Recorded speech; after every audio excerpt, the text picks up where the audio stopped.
আম তেল তো বানিয়ে রেখেছিলাম 4-5 দিন আগে, কিন্তু সেটাতে কোনো মতেই আমি মশলাটা দিতে পারছিলাম না, কারণ এটাকে 4-5 দিন আগে রোদ্দুর দেখিয়ে তারপরেই কিন্তু আমাদের এর মধ্যে মশলাটা দিতে হবে। এত মেঘের কারণে আমি আর এতে মশলা দিয়ে উঠতে পারছিলাম না। পরশুদিন রোদ দেখে আমি আর লোভ সামলাতে পারলাম না, আগেই রান্নাবান্না করে বসে গেছি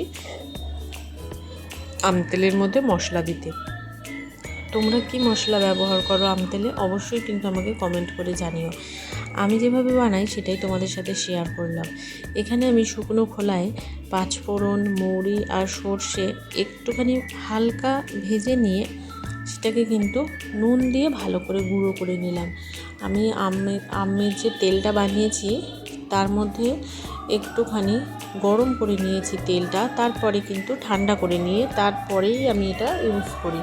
অনেকেই আছে যারা কাঁচা তেল ইউজ করে, কিন্তু আমি আবার তেলটাকে একটু গরম করে তারপরে ঠান্ডা করে এভাবে ইউজ করি।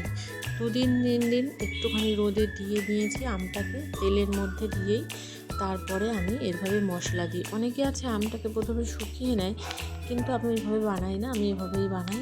আমার ভীষণ ভালো লাগে আম তেলটা। তোমাদের কার কার ভালো লাগে অবশ্যই জানিও। আর আমার এই ছোটো ছোটো ভিডিওগুলো যদি তোমাদের ভালো লাগে তাহলে কিন্তু লাইক, কমেন্ট, শেয়ার করে পাশে থাকো, আর পারলে একটু সাবস্ক্রাইব করে দিও চ্যানেলটাকে।